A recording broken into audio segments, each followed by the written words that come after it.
This ended up as a very long video, but I'm a YouTuber, not a blogger or an article writer.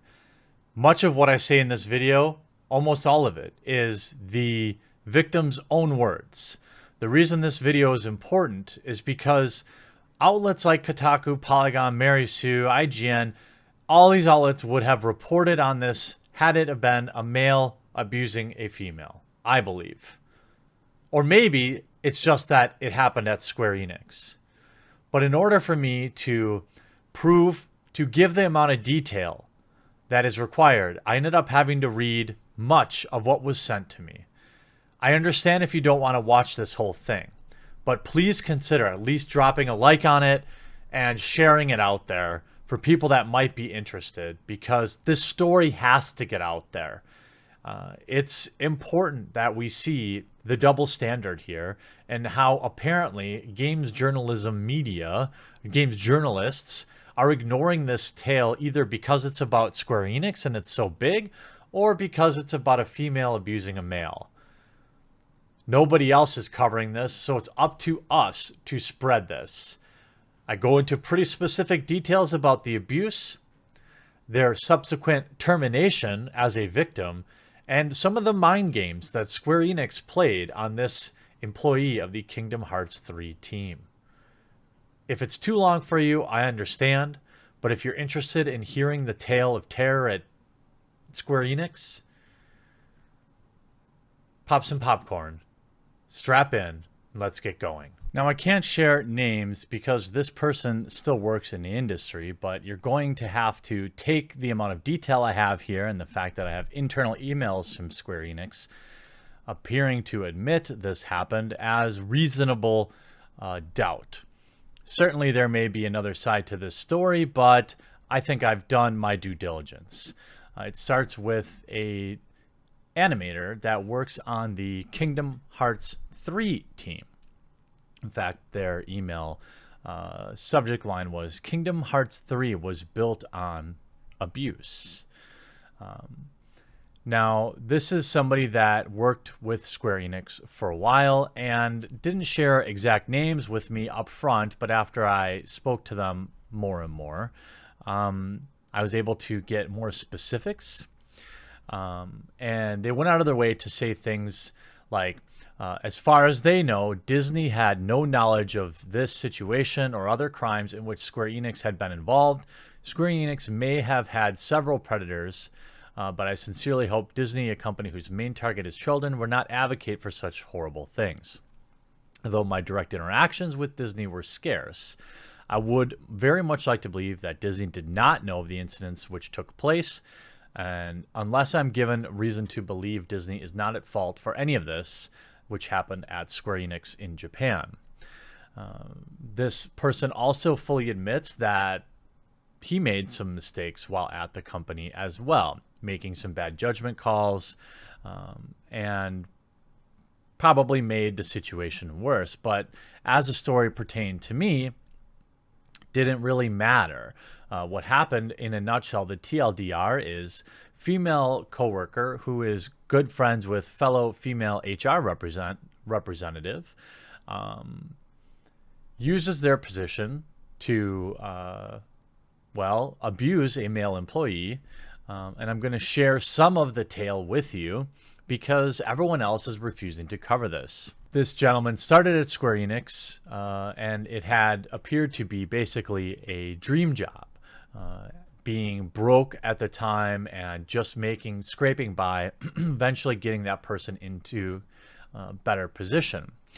Once he started working there, he says, I was introduced to a member of staff who seemingly had some common interests with me, and we would talk to me at an increasing rate over the next few days. Of course, I wanted to be on good terms with everyone at the company, so I was friendly. On one day, this person asked to come to my house to watch the newest episode of blank with me. At the time, I had not noticed any ulterior motive, so I decided, sure, why not? I honestly hadn't had anyone over in about a year. Maybe it would be good to make some friends. This turned out to be my first big mistake, as it would start into motion a giant downward spiral. This person comes to my place We watched the show. They go on to talk about work and how they're great friends with the lead HR person within the office. I had seen them talking cheerfully together, so I assumed this to be true, and later found out for certain it was. They also went on to tell me that this lead HR person has the power to get rid of anyone in the office at any time and has in the past. I didn't realize what was implied at first, but shortly afterwards I would. This person continued to talk about random things in the company and their own personal complaints. As the hours continued, this person said it was probably too late to catch a train home and asked to stay at my place, which wasn't a very big place.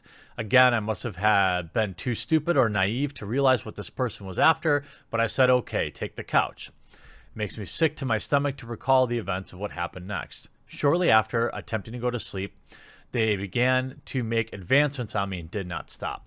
Remembering their previous statements about being friends with HR, lead of that office, and knowing my situation of having just barely made my way back to paying rent and doubtfully being able to survive without my current income, I was pressured into giving in.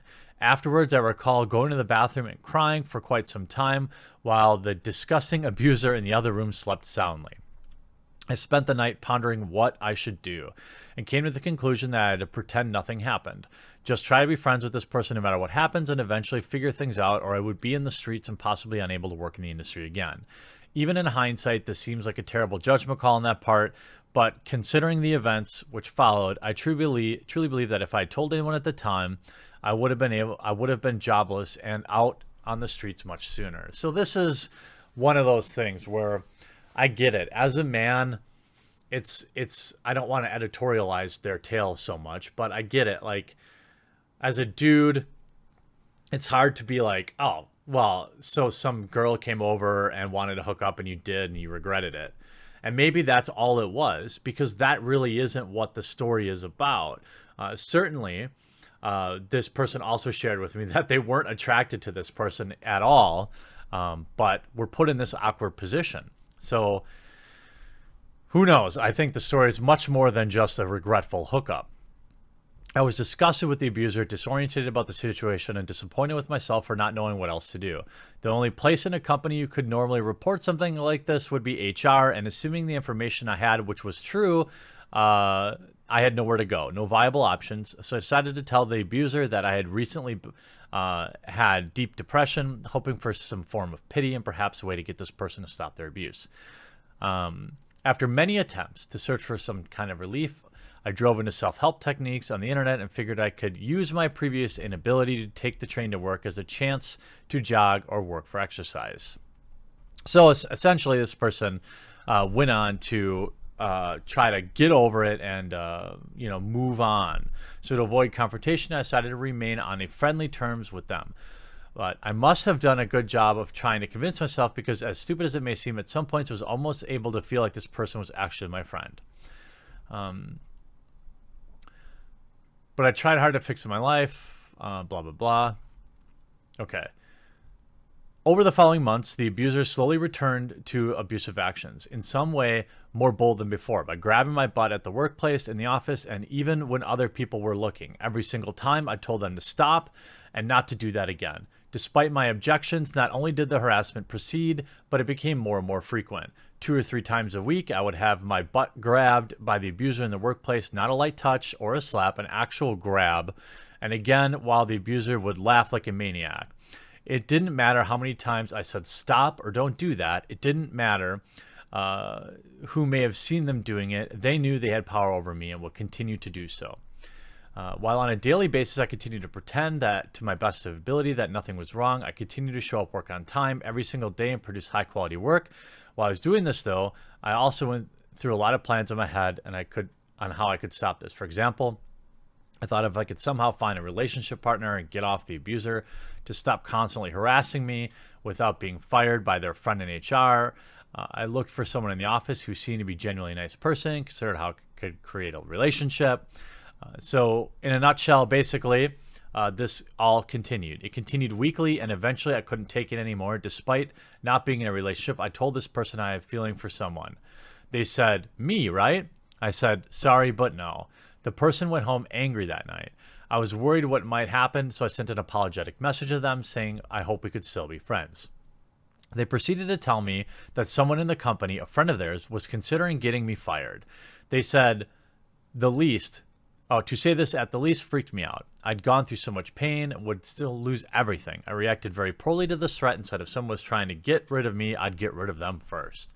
So I'm sure the company will try to paint me as some sort of violent criminal using my words, getting rid of somebody. Well, we all say things in anger, I suppose. Over the next few days, I became more and more concerned I might lose my job eventually and make the mistakes again of mentioning I was having bad thoughts at work. Although in a private message to the abuser, I had slowly falling back into more frequent suicidal thoughts since the harassment became so common. But I also thought perhaps I could receive some sympathy and maybe this person would stop harassing me. I was very, very wrong. Instead of sympathy, the abuser took this chance and reported me and my messages to HR that very night. A lot of very evil mental games were played here, so I'll just get to the results. HR told me that they know about my mental health. They know more about my mental health than I do and demanded that I go see a psychiatrist. Now, this is in Japan. I don't know, obviously, cultural things. There's one point in the story where this person told me that their boss made them kneel before them and beg for their job back. And apparently this is a practice in Japan. I've never heard of it before, but it sounds demoralizing to say the least. Okay, and so at this point, to recap, person gets a job, ends up feeling pressured, at least, to hooking up with female coworker who has implied that they have powers to terminate any people who are a problem. That person then continues to play grab ass at work against this person's will. Nothing is done. That employee who is being harassed is suffering mental issues of the worst kind. So the company forces that person, instead of dealing with it internally, to go to the doctor. Now, you may be annoyed that I'm reading so much verbatim from this thing that you can't see, but I'm just afraid that I might overshare. And it's important that I use their own words and not editorialize this.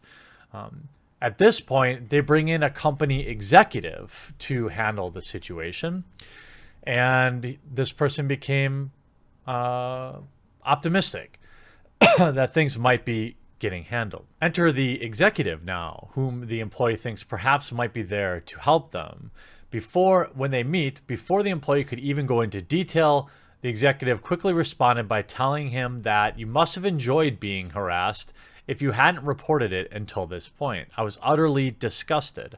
Honestly, I didn't think people would actually say such a thing outside poorly written television drama, but no, it was real. They actually told me that I must have enjoyed being harassed for not reporting it sooner. As an executive at Square Enix was willing to voice that they believe that everyone who has ever been harassed and threatened by their abuser not feeling safe to come forward must have enjoyed what happened to them. I think it was around this point that I knew for sure there was no hope for my situation. I was dealing with a complete psychopath, and because in the years since this incident took place, this person has been promoted even further and is still as an executive of the company, I can only assume that it's Square Enix company policy regarding abuse and harassment. If you're too afraid to report it, you must like it. Now, I can't sign off on that. That's just their opinion of what they wrote on paper. But again, it's the continued interest. The overarching story here is my peers, as they might view themselves, Kotaku, Polygon, all these places that would love for a story like this to break, who have been sent this story, do not report on it. And at Square Enix, apparently because it's a male being abused by a female, that he must like it. Look, I don't care regardless of what your gender is. If you are receiving unwanted touches or anything weird like that, that's harassment. And inside the workplace, it's something that should be dealt with equally, regardless of what somebody's gender is. Of course, this is a person who's not in a great position to rock the boat because they would lose their job. They eventually told their abuser, please don't ever talk to me again, which is, I think, a completely understandable and reasonable response. However, despite not being threatened in any way, I recall this message was also later used in their massive pile of reasons to fire me and reasons to justify harassing me so much. Despite, as with most things they used against me, all came long after they began harassing me. So in their opinions, of course, the ends justify the means. This person also told me the abuser showed up at his apartment after the fact, and despite my frightened and distraught state, I was able to get them to state clearly that they did harass me at work, as not to allow the abuser to discover a recording device that I had placed. I didn't immediately try to kick them out of my apartment. If I lost that device, I would lose the battle, and I would have no evidence of the abuse or harassment at all. The abuser had apparently already called someone from the office who came over, the same person who had gone with me to the hospital. Before that person came up, the abuser kissed me on the forehead and left. The other person came up and told me I need to stop reacting to what happens to me, and then left.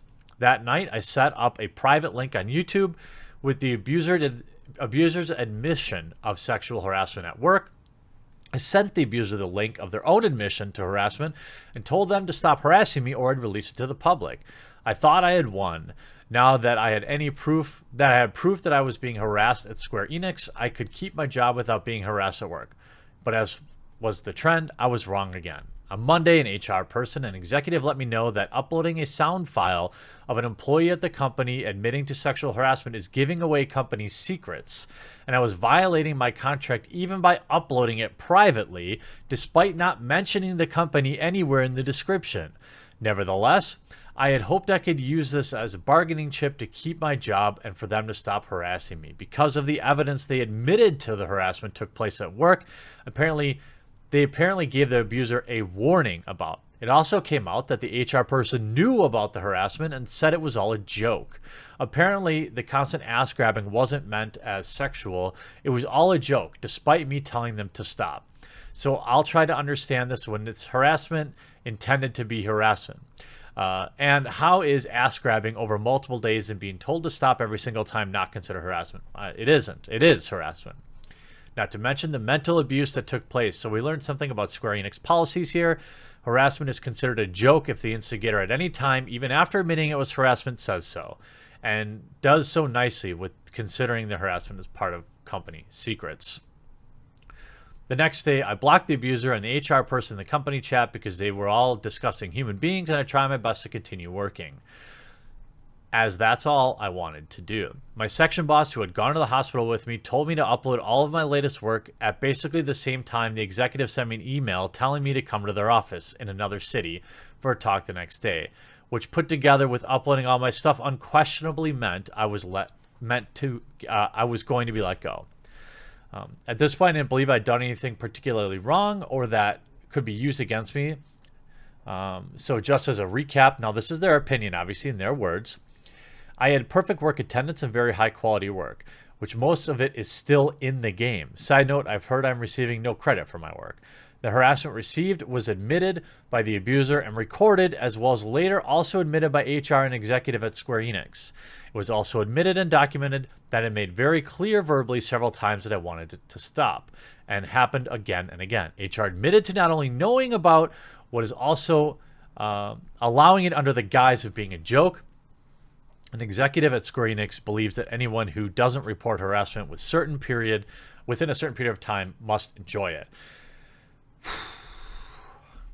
Termination. Knowing I lost my job, I had only one question left I needed to ask the abuser: how could you do this to me? With tears in my eyes, I walked up over to the abuser's desk to find out that they had gone home from work early, or perhaps had been sent home early. I honestly couldn't fathom why anyone would go to such a degree to hurt another person. I just needed to know. So this person ends up going to their house, probably making some bad decisions, and ends up having the police called on them for being there, and the story gets worse. Anyway, Over the next several days, I received a message on my phone every 12 hours or so from the abuser saying they were sorry and asking if I was all right to call. I didn't open any of the messages. I talked to my friend who had just had a baby and thus at the time had not heard too much about what was going on. My friend concluded that perhaps this person genuinely feels bad for almost getting me killed, although I would later discover that this very time when I was hiding, fearing for my life, the abuser was at a theme park with friends from work having a blast. This certainly speaks to the state of mind of the abuser. Abusive people, I don't want to, that's your opinion.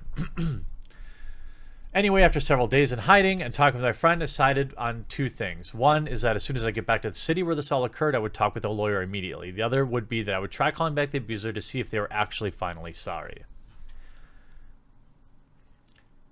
Anyway, fast forward. On the day they forced me to sign a contract saying I quit, they told me I was eligible for unemployment, which I later found out I was not. They told me that they could have the abuser apologize to me if I wished. At the time, I said it wouldn't matter because it wouldn't mean anything anyway. At a later date, I requested an apology and they refused to do so. Despite admitting to the harassment, they told me I would receive credit for my work, which I will not. And they told me a slew of other lies as well.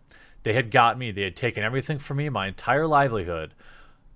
All of the people nearby I considered friends. My reason to continue exercising, my work, everything I believed in was gone.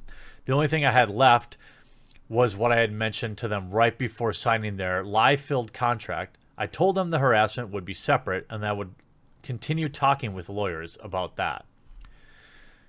A few days later, I was walking near my apartment and even had some groceries and a bunch of people surrounded me and kicked the crap out of me. I was too tired and sad to even try to resist or run. Although I cannot say for certain this was definitely Square Enix who had beaten me up, I can say that it had never happened before and has never happened since. I was on my balcony trying to get myself to jump off and just end my worthless life that night. I called the executive and asked if the abuser had me beaten up. They, without checking with the abuser of course, told me no. I told them I couldn't handle it anymore and I was going to end it. They told me to go ahead and do it then, but shortly after corrected themselves by saying, don't actually do that, realizing that it was a high possibility I was being recorded, they were being recorded, and ending the conversation afterwards.